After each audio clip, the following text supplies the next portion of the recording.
This is Dan at Vagabond Awake, and today I'm delighted to have Javier Yes. on the channel to tell us the story. Javier, welcome. Well, thank you, Dan. So where are we sitting right now, and where in the world are you from? Yes, so we are sitting in Luang Prabang, Laos.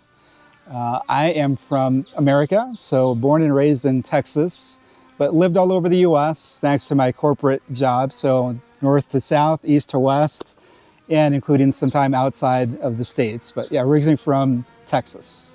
So in 2023, you sold everything and jumped on a plane and left America. That's right, yeah. So 2023, we made the leap. I decided to retire from my corporate job. Right. After 25 years or so, sold everything. So had a number of garage sales and sold the cars, sold the house. It was a crazy time, but we did. We bought one-way tickets and then left from the U.S. and made it out here to Southeast Asia. I love that story because I know for a lot of people, they're sitting home going, I don't know if I can do it, I don't know if, and then so when people come and say, we did it, it's always great to hear. But for you, you had done your, what I call exploratory visits for many years, over many years. How did that happen for you? That's right. Yeah, that's a good question, or a good point. So we, kind of my background is I worked in corporate manufacturing in the States, and so I kind of moved all over the U.S. and all over the world. Spent a lot of time in the APAC region, so China, Taiwan, Singapore, and actually in Singapore, had the opportunity to travel to kind of the surrounding areas. Right. So yeah, that's really kind of how I got started, and I got really the travel bug to want to go out and explore and see different countries and areas. So when Phone and I met, it was actually in Singapore. So that was a kind of a fortunate and chance encounter for us.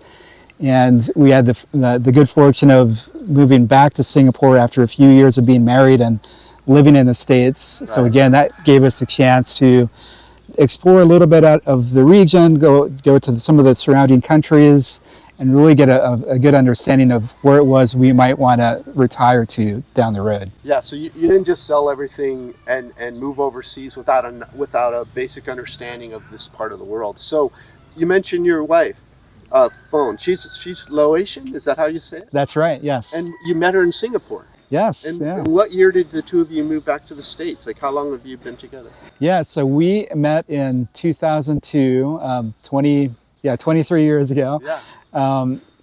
And so it was, when we first met, we kept in touch. It was kind of the long distance relationship thing. Okay. And, I would spend my 2 weeks a year coming back to Southeast Asia and visiting and spending time with her. Finally, we got married after a few years, and so she moved to the U.S. That was in 2005. And at the time, I was living in Wisconsin. So, that was, kind of her first experience. Yeah, that was kind of a crazy experience moving from Southeast Asia to the Great White North. Yeah. So we lived all over the U.S. and finally in 23, we decided to move back to Southeast Asia. That was really always part of our plan to retire in Southeast Asia. In 2018, we started really more seriously thinking about it. We had kind of a 10-year plan. Well, that 10-year plan turned into a 5-year plan, which we, once we made the decision, we executed on it right away. You're living now here since 2023? Yes, 2 years now. Are you renting? Have you bought a house? What have you done about accommodation? Yeah, actually, we've done a mix. So the first year, maybe a little bit of background. So because Phone is originally from Laos, she has family that live in Laos. And that helps with the language, too. Absolutely. It helps with the language and the culture. Right. So for me, it's been a soft landing. It's helped me kind of integrate more with the culture and the people. And so what our plan was when we moved here to build a small place on their farm outside of Vientiane. Now, the first year we actually rented, so we lived in an apartment. While it was being built. Exactly, yes. Right. The place that we had was a great place. We had, I think, somewhere around 160 square meter, so almost 600 square feet of space, 3-bedroom, 2-bath. and we were paying about $600 a month. Okay. Yeah. That's a big place. Yeah, it was a very roomy place for us. Yeah. That first year we rented, and then we built our farmhouse, and then the second year we've lived on the farm. Okay. But we're not in Vientiane right now. What are you doing up here?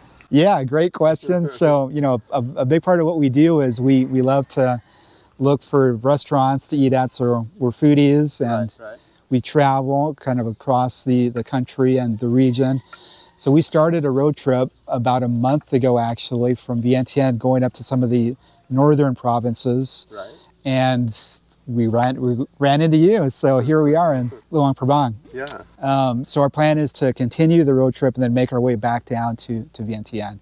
We did a similar trip a year ago, and we explored the southern provinces in Laos, and now we're doing kind of the northern provinces. That's great. And you also spend time, I've seen your channel. What's the name of your channel again? So the channel is called 𝗪cie 𝐿 Rome. And we'll put a link at the end for you folks. You can go over there and watch. A lot of great information on there. Not only about Laos, but about Thailand and comparisons and lifestyle, all sorts of things. So it's an interesting channel. Now you mentioned that you built a house on the family's land. How big was it? What did it cost to build? Yeah, so so that was a pretty interesting experience, and we got some videos that to kind of show how we did that. But we built a small place. I'd say it's about 1,200 square feet or thereabouts, and altogether we paid about $22,000 to build that place. $22,000. Yeah, can you believe it? And it's how many square feet is it? About 1,200 square feet. 1,200 square feet. Yeah. That's crazy. Yeah, so I mean, the way we did that, the way that it really worked for us was we bought all the materials. We found some people in the village to build the place for us.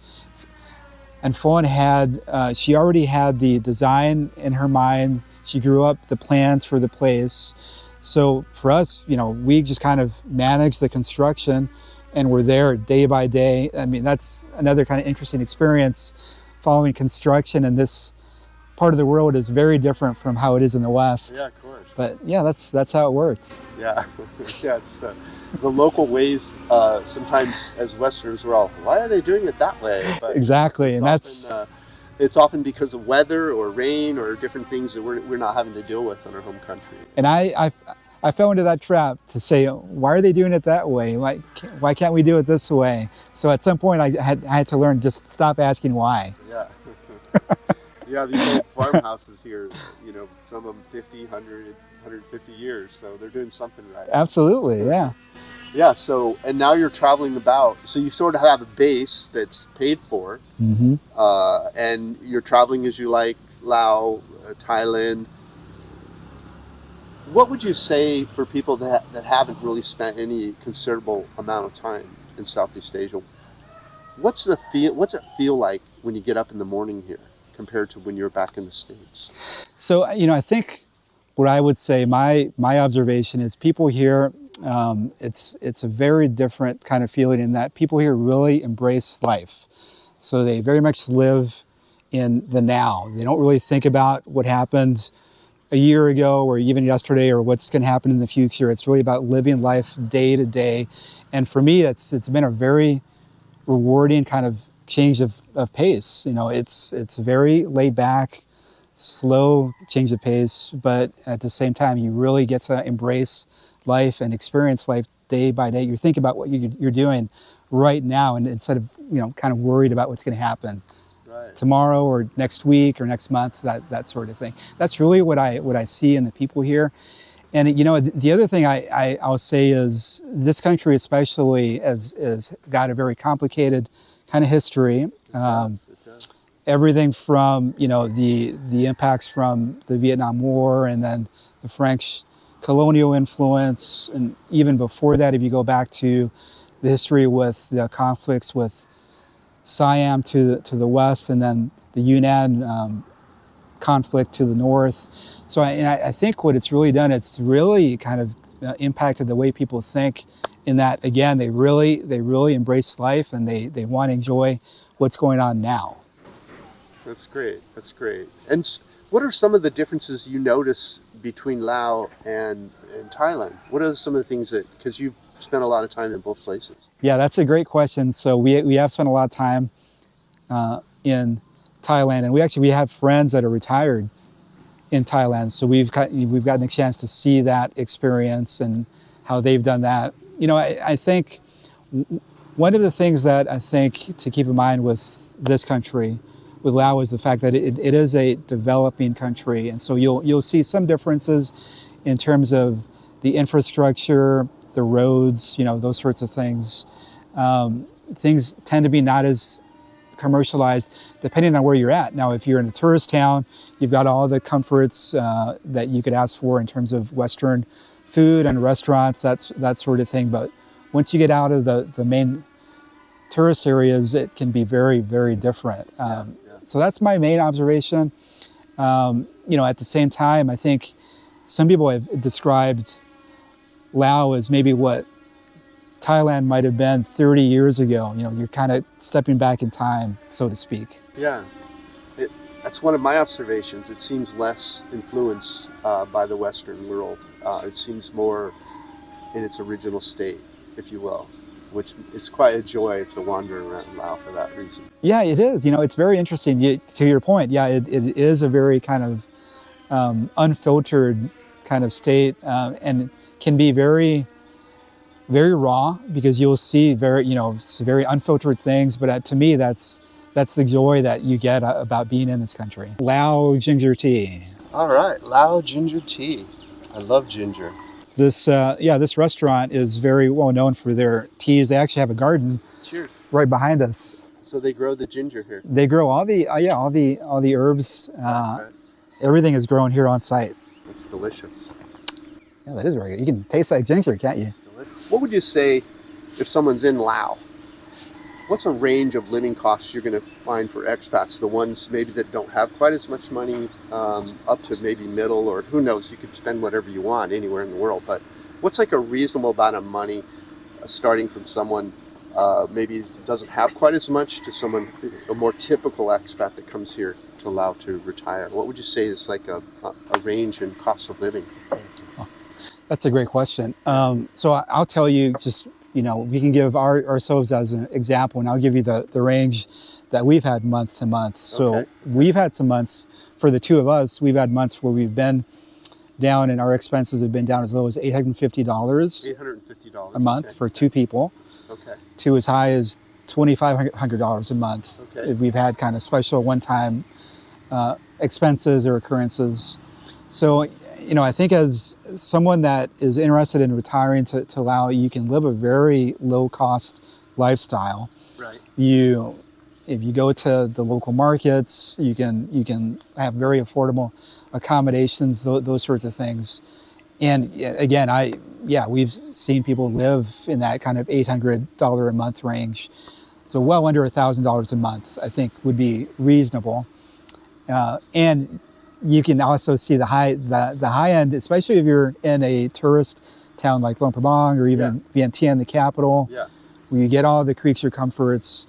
You could spend as much as you want in a town like that. And I say our top end has been $2,500 a month, but you could find a very, very nice home or a very nice condo and spend as much money as you want to feel comfortable and make sure that you feel like you could be, you know, anywhere in the West, if that's what you want. Yeah, I see. That's great. Just having a range, people could just the idea of what that is. And just to give, people always say, you cannot live on $800 a month. But they often forget that the locals are living on less than that. Like what's a salary example in Laos for someone who's, I don't know, working in a hair salon or baking bread, or do you have any idea of what those salaries are? Yeah, I think from my experience, I think the average person that a local person makes is anywhere from $100 to maybe $250 a month. So that's their salary. That's their salary. Local. And that's just the normal economy. It's not, so that'll give you an idea why, you know, 800 is not like crazy to get down to that kind of number. Absolutely. Yeah, I totally agree with that. We tend to not stay in one place for very long. We kind of roam around. You know, it's part of, you know, what we show in our videos. So we'd like to plan road trips and then just kind of travel across explore and see the different parts of the country, show that to those people that are on our channel, just to give people an idea of what else is there within the country, and what else can you see and experience when you get outside of the major cities. Absolutely. So that's how this trip started. We started about a month ago, traveling up north from Vientiane, and we've traveled up through some of the northern provinces. We went to Pointe Savane, which is an area northeast of the capital. It's a very well-known area, and actually it has a pretty long history in terms of going back to the Vietnam War kind of era and even before that.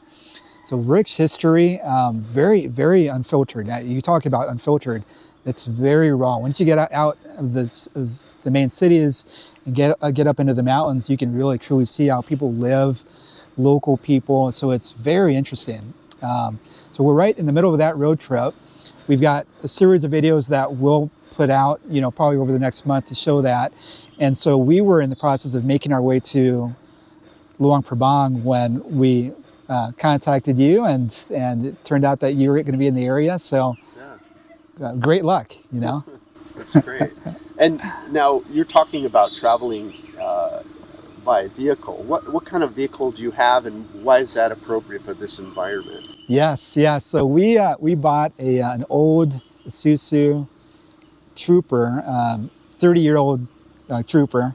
Wow, it's 30 years old. Yeah, It yeah. looks great. Can you believe it? Yeah. So it's a beast, I like to call it.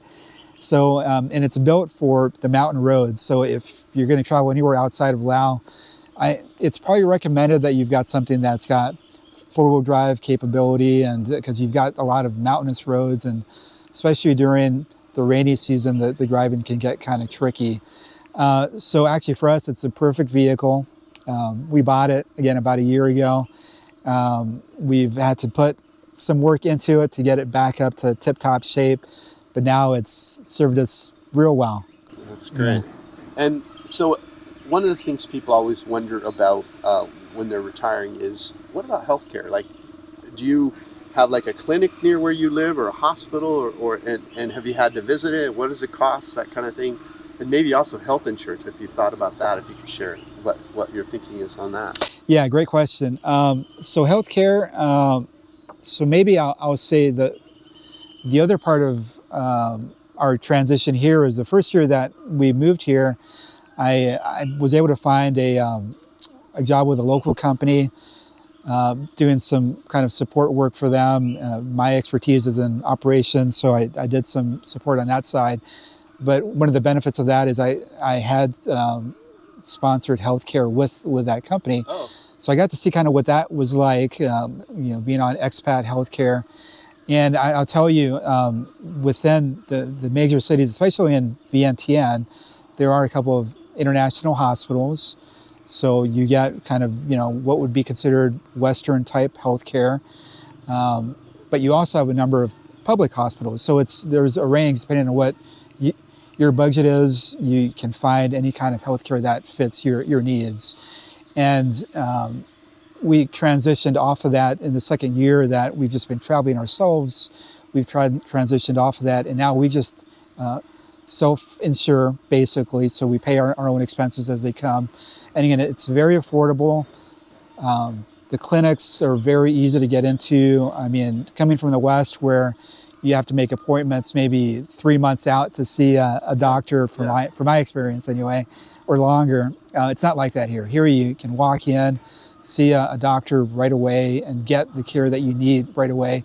And the other thing that from my experience is that the healthcare here is very much just focused on what you need. So it's, not thinking about what things might be like in the West, where a for-profit organization might try and do more than what you might need. Here it's just, all right, what's wrong with you? You got a problem with your elbow, teeth, all right, let's take care of it, and then get you out the door. They don't try and sell you on any other services. Or doing insurance defense. A lot of the work in the U.S. is where the doctors are trying to figure out all the things they need to do. So if something bad happens to you, they'll be on the witness stand explaining why they gave those treatments, and that's in the book that way. Exactly.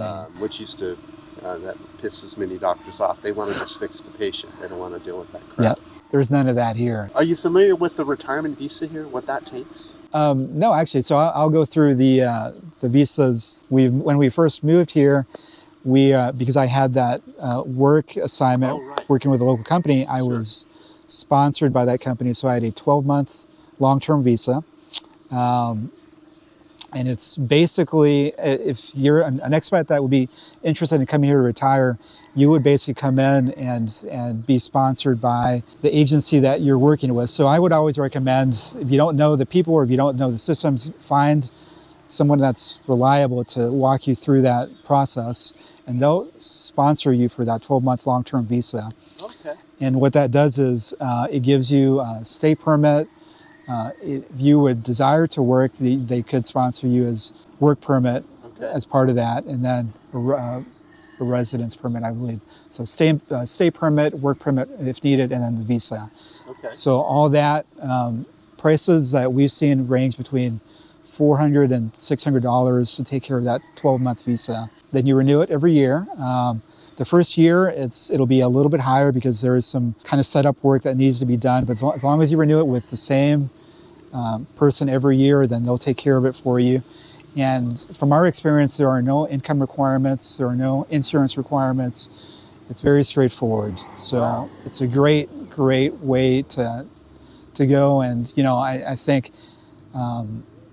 you see a lot of expats that live here long term, they follow that 12-month long-term visa process. The other thing that you get when you have this 12-month long-term visa, LAB2 is what it's called. There are 14 different kinds of visas in Laos, just for reference. So there's a lot of different options between investor visas, a business visa, that sort of thing. So lots of options. But if you're coming in on this 12-month long-term visa, because you have a stay permit along with that, then what you can do with that is you can open up a bank account locally. You can get a driver's license. So there's a lot of other benefits that you get with that. So a 12-month driver's license is what we got, and then along with a local bank account. If you watch our channel, we do a mix of different kinds of content. For us, I think I like to make videos about things that I would like to see if I were still living in the U.S. So things to get an idea of what life is like here in Laos. What are the restaurants like, or the different food options or travel options, and then what's it like once you get outside of the cities. So, for example, one of our recent videos is we were in Luang Prabang back in January. So we just did a video kind of showing the content around the city, what's it like. For those that have never been here, it's a nice kind of snapshot of the different things that you can see and do in the city. We like to eat, so we like to go to different restaurants. So we made other videos about going in Vientiane and finding restaurants that are, in my opinion, great food spots for not so much money. So we like to live on a budget as well. So we like to show what are the sorts of things that you can find with pretty good dollar, with pretty good food. And even if you do miss some of the Western food, there are actually some great food options in Vientiane and here in Luang Prabang. So we like to show that sort of content as well. Well, Javier, it's a pleasure chatting with you. Thank you so much for coming on the channel, and thanks for talking about Laos. It's one of the up-and-coming places that people are curious about, and I invite you to go over and check out his channel. And what's the name of it again? 𝗙𝗫 And there'll be a link below. Well, thanks, Dan. And yeah, I just want to say thank you for all the content that you've put out there. I mean, you're one of the reasons why we felt so confident in making this leap, because you just make it so easy with your videos to follow along and get all the important information.